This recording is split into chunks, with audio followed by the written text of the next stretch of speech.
Hi everyone, welcome to another quick session.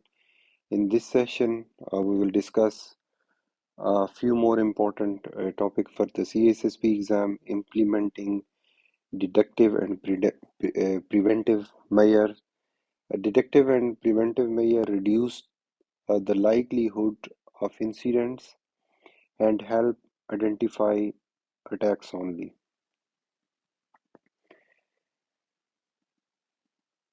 So, if we talk about deductive and preventive measures, preventive attacks before they occur. So we prevent them before it happening. So before the attack happens, we try to prevent them. Deduct attack when they happen. So there is a difference. Prevent attacks before they occur. Deduct attacks when they happen.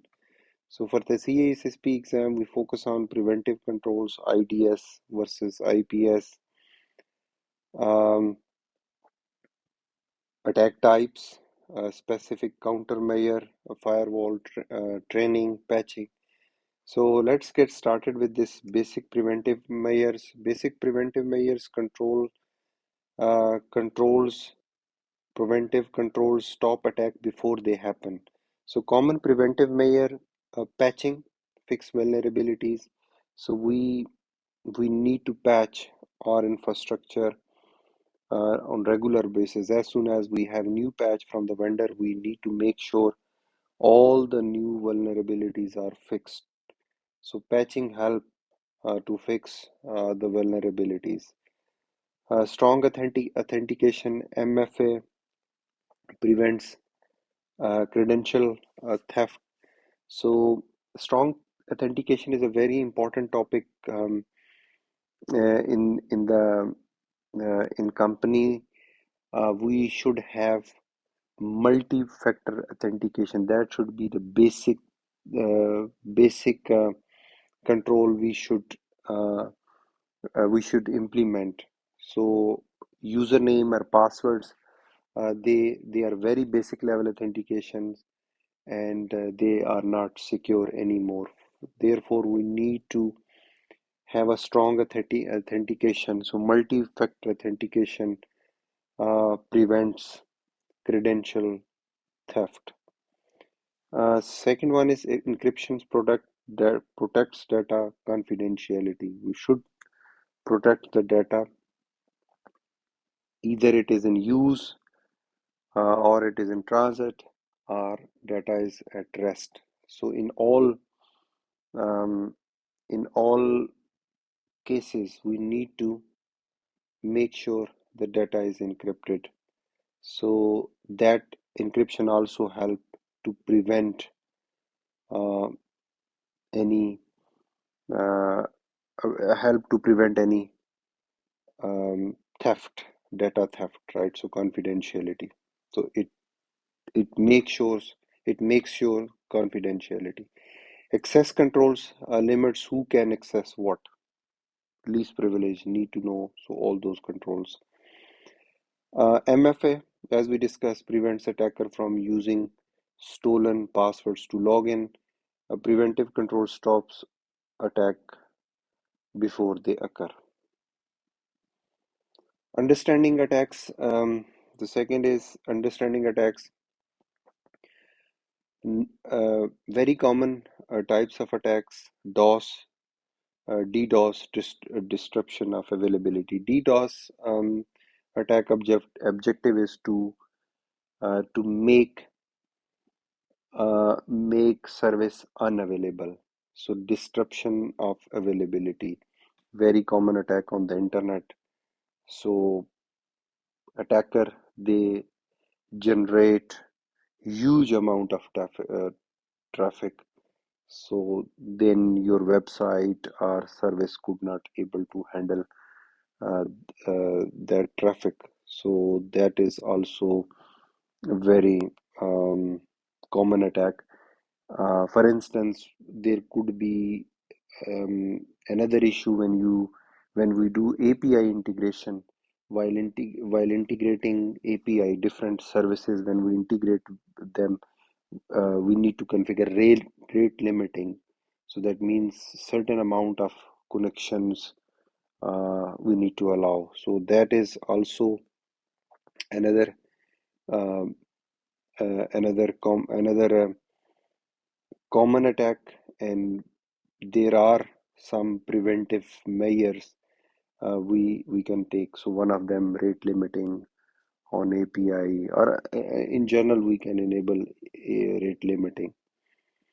So the number of connection we can limit, right? If we allow, or if there is no certain limit of connection, so that might impact. Attacker can generate a lot of connections to the website, to the services. Phishing attack, credential theft, very common attack through email. You receive email from illegitimate user, so they may ask you to click on link and to redirect to malicious website, where they can ask you to enter your username and password, and they can steal your credentials. So malware, Trojan, spyware, ransomware, very common attacks. Insider threats, malicious or careless employees. So very common, very famous saying that human is a weakest link. So sometimes employees, people, they do not pay much attention because of their carelessness. Uh, that is also um, also a threat. So phishing email, tricking user into revealing credential, as we have discussed. So CISSP exam you to recognize basic attack categories. So you need to understand the basic attacks. So intrusion detection and prevention systems, IDPS, intrusion detection and preventive systems. So as we discuss, intrusion detection system detects malicious traffic, does not block, only send notification, only send alerts, works in monitoring mode. It only monitors, and it only show the alert. IPS, intrusion prevention system, detects and blocks attack in line with traffic. Can stop as is a SQL injection, malware, port scan. So IPS also detect it and block that attack.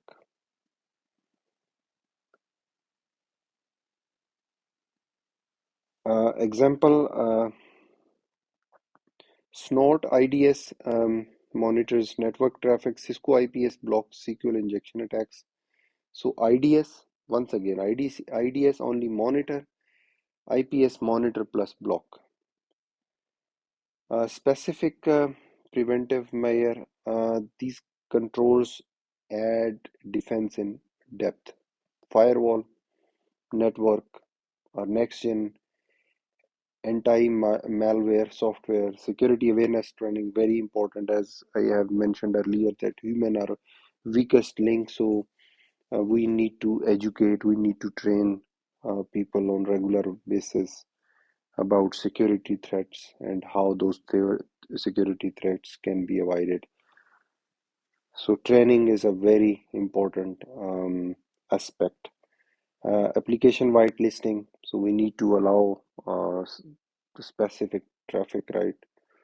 Only legitimate traffic. So next generation firewall blocking application layer attacks. So awareness training is a preventive control because educated user avoid phishing. So now let's quickly conclude our discussion, preventive staff stop attack before they start, detective identify attacks in progress, IDS detect only, IPS detect plus block. So that's it. Thank you so much for watching this session. If you have any question or feedback, please share in the feedback section.